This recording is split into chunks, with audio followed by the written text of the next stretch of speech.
Okay, hi guys. If you missed our last class, we learned how to purl, which is to make these bumps.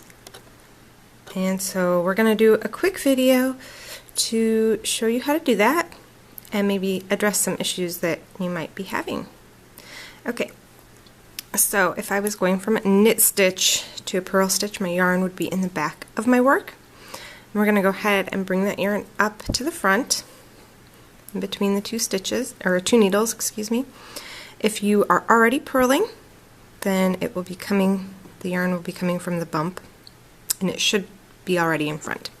So to purl, we are going to take our right hand needle and bring it from the right to the left in the front of our left hand needle. So right to left. Then we're going to put the yarn around. And we're going to take that and push the right hand needle through the hole in the left hand needle. So we've got our new stitch over here, and our old stitch is here, and then we're just going to remove our old stitch. So again, that's from the right to the left. Yarn goes around, push it through, pull the old stitch off. Right to left, yarn goes around, push it through, jump off the old one. Right to left, yarn goes around, push it through, push off the old one. Right to left, round.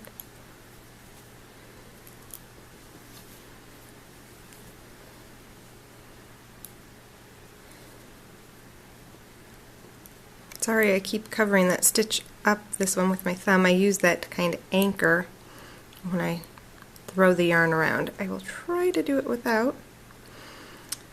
That way you can get a good sense of what's going on. Okay, so for our pattern, we're going to do those purl rows. We're going to do 4 of them, and you can count the bumps in a line.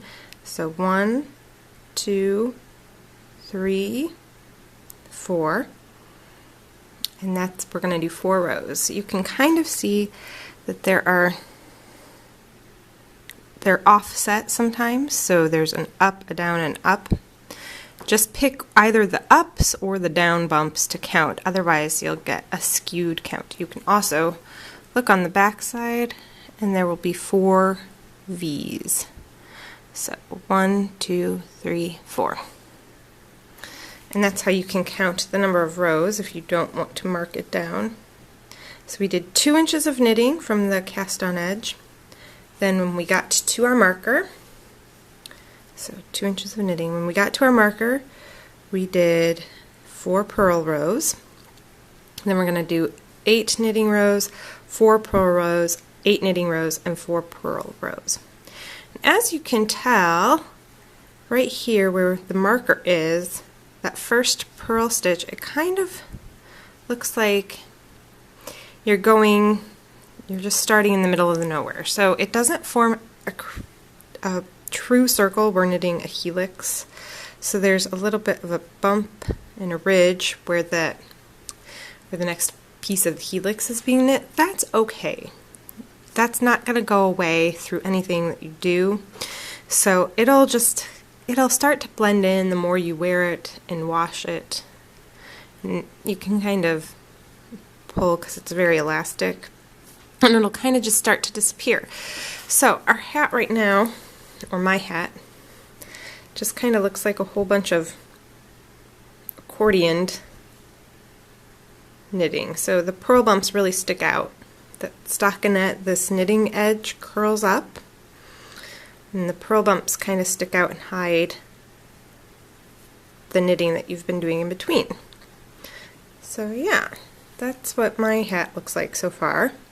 Yours might be a little farther or not as far, depending on, what you've been doing this week. So now we're going to talk about some problems and maybe how to fix them. Okay, so right now, here's something that's very common. If you're going from a knitting row to a purling row, if you don't remember to bring that yarn forward and you just continue knitting, so you pretend, we're going to pretend this is a knit stitch, so I'll just go ahead and knit it. So our yarn is from the back because it's a knit stitch. So if I didn't remember to pull my yarn forward to knit, or to go on to purl from that knit stitch, and I just went from my knitting stitch to my purling stitch, and I'm going to purl just one more so that you can see. And you're going to have something that looks like this. And when you knit lace, this is intentional. It's called a yarn over because the yarn literally is over the needle. But you don't necessarily want that when you are just knitting a regular garment. It's going to add a stitch to your count if you knit it on the next row. And it just doesn't look as polished. If you slip those 2 stitches back, you can just take that off your needle, and it might be a little loose there at the bottom, but it won't be terribly noticeable. You can also, if we didn't do that, and I'm just going to put this back on, so if we left that on there, we could unpurl or unknit the stitches, and if you pull up on the yarn, you can see where the hole is from that the stitch you just made. The one we jumped off is right there. There you go. You can see into it now. So if you put your needle through that hole and just pop off that stitch that you did, then you've got your stitch right there. And do it again, and then you can go and correct that. And instead of just putting the yarn over, we're going to bring the yarn through.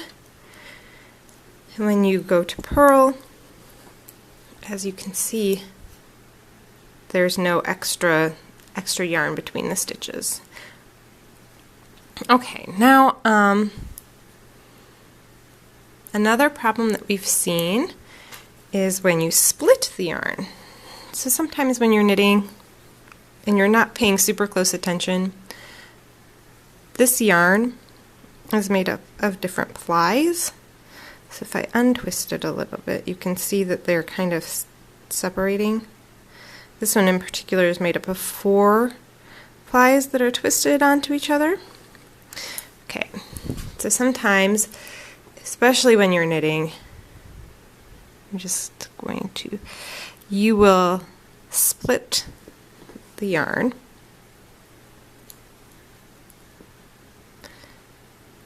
Okay, and then it ends up like this.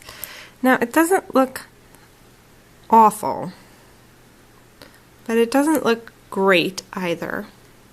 And the way to fix that would be to just undo that stitch,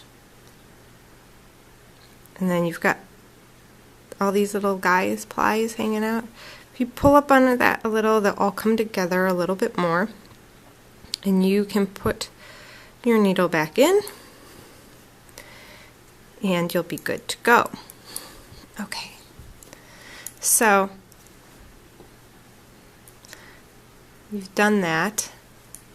Let's say you corrected this stitch here, and in correcting him, he got put back a little backwards. So he's the leg of the stitch, his little left leg, is hanging out in front. We want his little left leg to be hanging out in back and his right leg to be hanging out in front. So just pretend this is the right leg and this one here is the left leg. If you go to knit into it or purl into it and you notice that this left leg is in front, all you're going to do is just take the stitch off and turn him around so that his little left leg goes in back and the right leg is in front. Okay. If you've got any more questions or things that you think are not going so smoothly, please please feel free to ask on our Facebook page, and I will try to address those if I can. And I hope this was helpful. If it was unclear in any way, just let me know and I can try to go back and either re-film a part or get you some additional information before we meet again on Thursday. Okay, I will see you then. Bye!